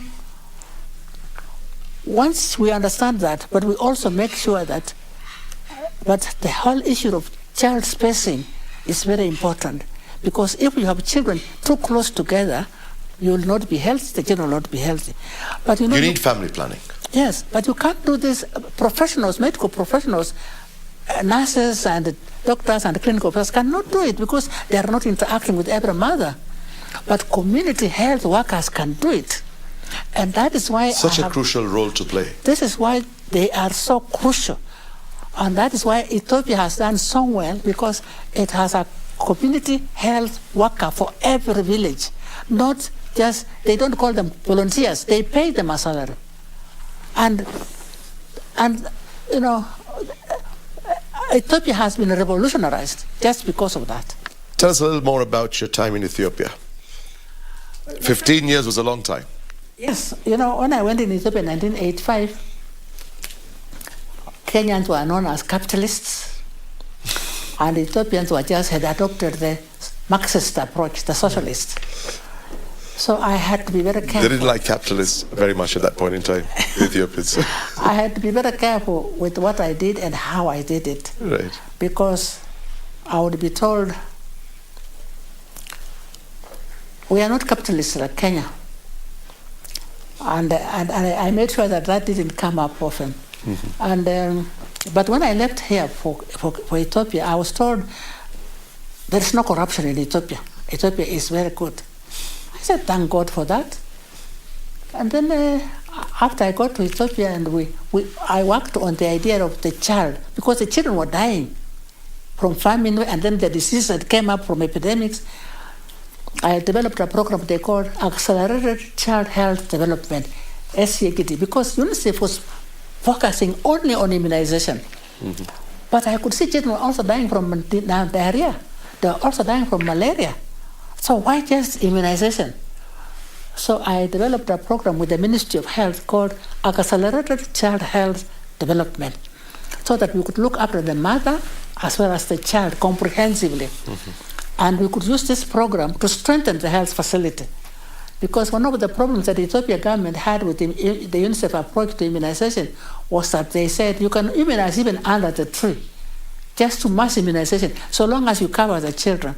But the problem was that you can cover the children from immunization, but they die from diarrhea. So we used the approach to say accelerated child health development by strengthening the facilities as well as the communities. And the Ministry of Health in Ethiopia loved that idea. And the UNICEF accepted it. And so we began having money. The UNICEF executive director came to Ethiopia and said, wow, you managed to do wonders in less than 6 months. And he said, anything you need, I will give you. So I said, we need money, sir. So the money came pouring in. So money went to UNICEF headquarters, and then it was brought to Ethiopia. It was during the military period of Mengistu. And one day, after we had $1 million come to Ethiopia,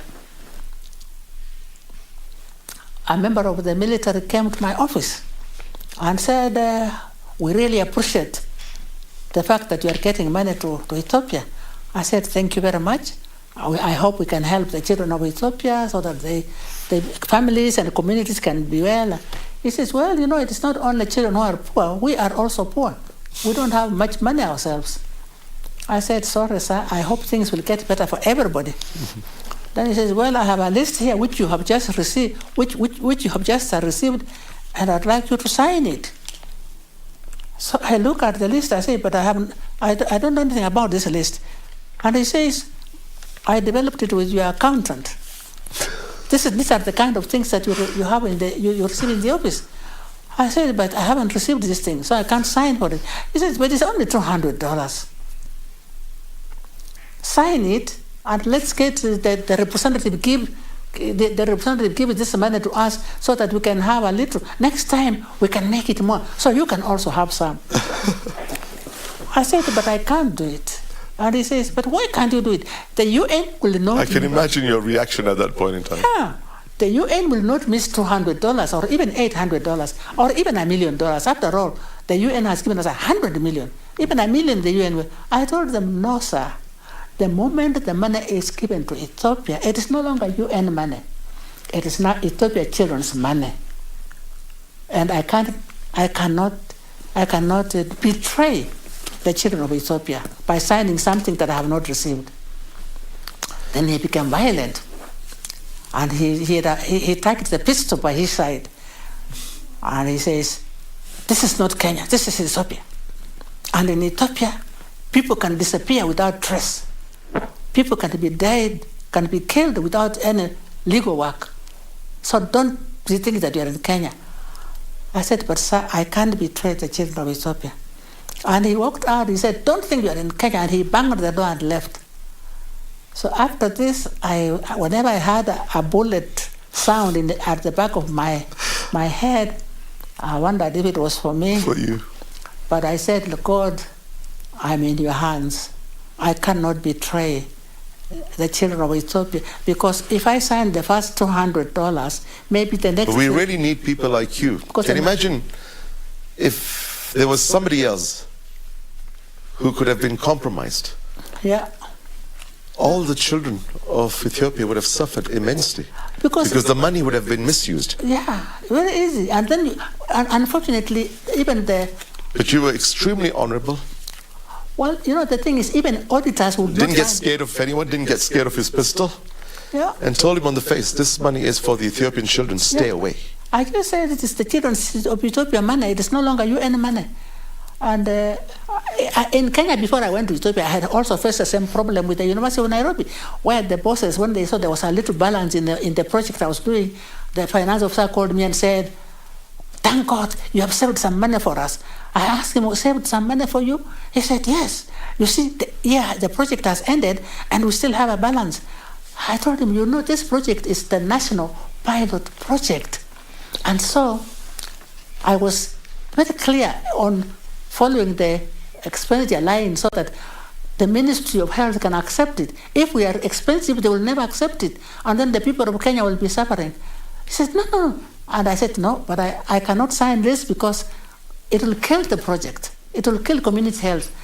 And you know, the finance officer at the time told me, you will not last in the university. I will make sure you get out because you're too proud and you can't listen to me. Now, you've been honored not just in Kenya, but also by other nations. Yes. Tell us about the Hideo Noguchi Africa Prize given to you by the Japanese government. Then you had the Queen Elizabeth II Gold Medal for Public Health, the George G. Talbot Award of the National Council of International Health. All these international awards. And we're extremely proud that you as a Kenyan have received all these awards. We hold you with esteem and honor. That's why you definitely are our living legend. Thank you very much. Before I realized, I was just so busy with my work that I didn't realize that people were looking at the impact it was having. And the first big award we received was in 1978 during my first project on community health. And it was by UNICEF. It was UNICEF More Respect Award. And so when I was told that, the Department of Community Health has won the UNICEF More Respect Award because of your project, I said, so our project is important. They said, yes, because you are giving a good example on how primary health care can be made alive. And it has $15,000 worth. But it's not $15,000 for you, but for the University of Nairobi. So the UNICEF rep gave it, we were all there at the reception, and they gave this to the Vice Chancellor, they checked the Vice Chancellor, and the Vice Chancellor gave it to the department chair, Dr. John Bennett. And Dr. John Bennett said, this is going to the first computers of the department. And they bought the computers. So and then later on I learned that is the first time an African institution had won the More Respect Award. So I was very excited and I was very happy. And then others have come, other awards have come, and the one that surprised me the most was the Hideo Noguchi Africa Prize. Yes. Because I was told that there was a competition, a continental competition of nominations. Japan had set up a prize for the whole of Africa to nominate the person they felt should have the award. And so there were surgeons, there were many people, and these awards were two. You are either pure research, where you do medical research, or expansion of health services. And the part that I won was the one on expansion of health services through the community health approach. It was a very big prize because when we went to Japan... What did you feel when you got that award? I felt happy because, of course, I felt that my work is recognized. But even more importantly, I felt happy that community health work is recognized and that people might get... It must be so special. Yeah. That award was invaluable. You can't put a price to it. I tell you, it was... And the person's satisfaction that all your work is being appreciated. Yes. And this was in 2008. And it was wonderful because, even in Japan, when we went there, we were introduced to the emperor and the empress and all the high top level positions. So you feel happy. But I hope the focus on the community is never lost. Otherwise, I would feel like, whoa, what was it for? The focus on the community. And also, when I heard that the Queen Elizabeth II, the gold medal for public health, I had received it. I was very happy. That was in 2007. And the same 2007, the global community of young women, YWCA, Young Women Christian Association, also gave me an award for women leading in change. You've had a string of awards. We can't even keep up with your awards. Yes, but I think it was really wonderful in 2006 when President Kibaki gave me the Elder of the Burning Spear for when I had been the chairman of the National AIDS Control Council. Again, you see, that's also extreme honor for you. Yeah, when I became the chairman of the National AIDS Control Council, the prevalence was 16%. We were among the highest in the world. And I was saying, oh my God. But then on analyzing the situation, we found that a lot of the money was being used for urban-based workshops. The big people would call each other at workshops to discuss HIV/AIDS.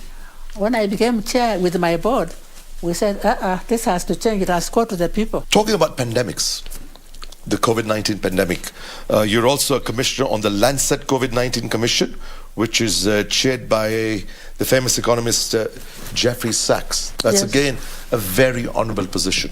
Thank you. And just give me an insight of what you think, or rather how have we been affected by COVID-19 as a nation, as a people? Well, what we in the commission, what we have found is that the countries which have the community approach that we are talking about have done much better than the ones which have not. Countries like Ethiopia, countries like Rwanda, countries like Iraq. Iraq, yeah.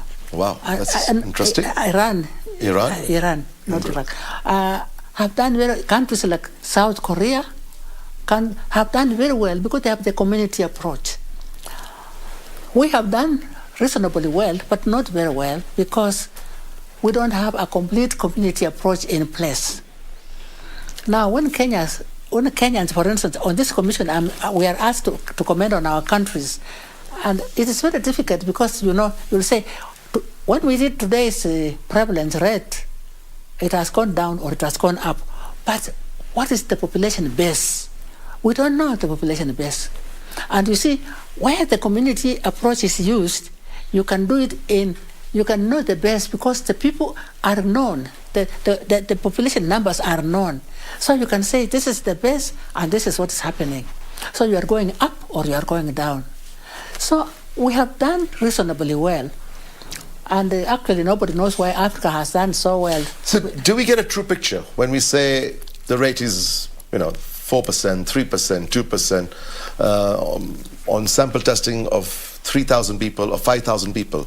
But in a population of 15 million people, are we getting the true picture of the actual picture of COVID-19 when you give percentages?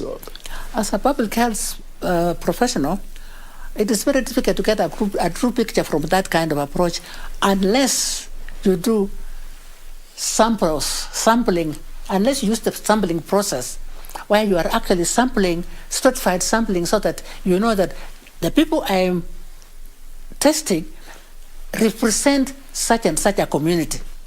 But we don't do that. We just find a group of people and we take them. So who are they representing? We don't know. So we're not getting a true picture. So it is very difficult for me to defend that position.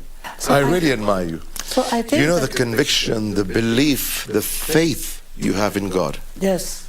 And I think it's so important. Yes. I have the same faith and the same belief. Okay. And I know every time I reach out to him, yes, things will happen. Yes, doors will open. happen. Yes. And that's why he opened all the doors for you. Yes. And through you, so many people have been helped over the years. Yes. Yes, I think so. And And this interview is actually a tribute to a person like you, who's given back to this community, who has done so much. And we as Kenyans are extremely and highly appreciative for what you have done. Thank you. I think the word thank you is not even good enough. I need to find a word in the dictionary to thank you, to say, I just don't have the words. What you have done. Professor, thank you. You're 1 in a billion. You're 1 in a billion. Thank you. Thank you. And I'm extremely emotional as I say this. By God's help. By God's help. If we can, we cannot stand alone. We must stand with each other. And we must move forward. And I'm extremely honored I had this opportunity to speak to you. Thank you. To reach out to you and make you speak from the heart. Thank you. I've managed to speak from the heart. Thank you. It was a beautiful conversation.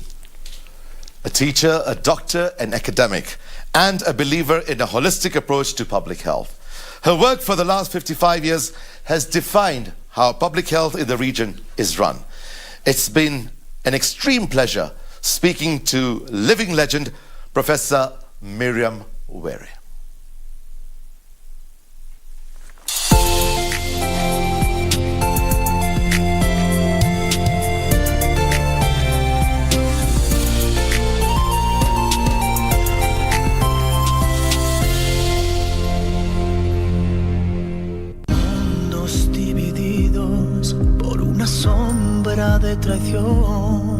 They left because Noe is an ungrateful scoundrel who has been stealing money from the company. That's why I kicked them out. That Leonardo? He was very much in love with your mother. And that's exactly why. I will never forgive that man. But he's still going to investigate. He said he'd call me after a few days. Oh, that's bad news. And just so that both of you are aware, as long as I'm at Quantum, I'm untouchable, because I know compelling information that even Mr. Demian wouldn't want anybody to know. Quit saying all that nonsense. Isn't it weird? I found the necklace under this tree. What? The small and medium-sized enterprises are the heartbeats of the Kenyan economy. They contribute about 34% to the country's annual wealth, and they employ almost 80% of the country's total workforce. But this critical industry is at a crossroad. These MSMEs, are not even creditworthy in the eyes of the financial institutions. So you find when you're dead completely. And that's why the fund then would have been very handy to be able to cushion these institutions, these businesses, so that they are able to stay afloat. This week on Inside Government, we talk to the chairperson of Micro and Small Enterprises Authority, James Moreu, on what the fund is doing to jumpstart this critical industry, right here on KBC Channel 1.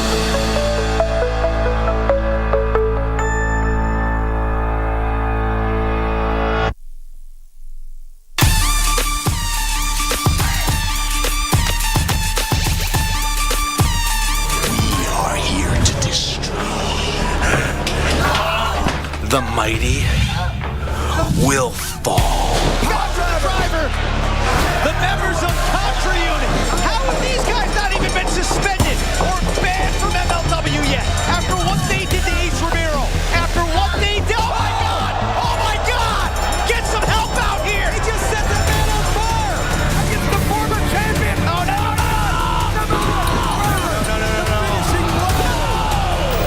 These guys are, they're all about violence. They say that there's global dealers in violence.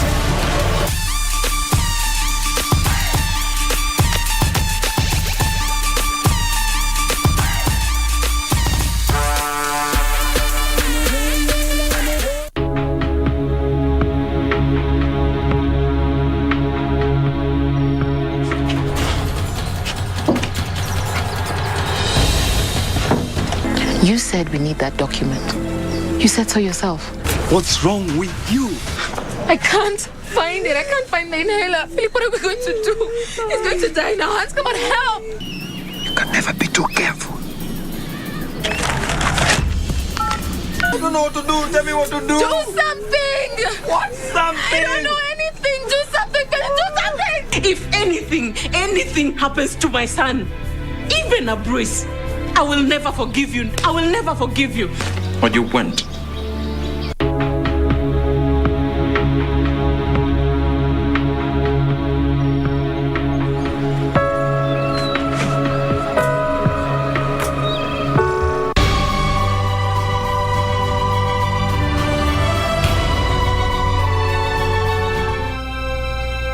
Taking Isaac to Moriah. We'll sacrifice to the Lord. Father, why do we sacrifice? We sacrifice out of obedience. It's how we worship.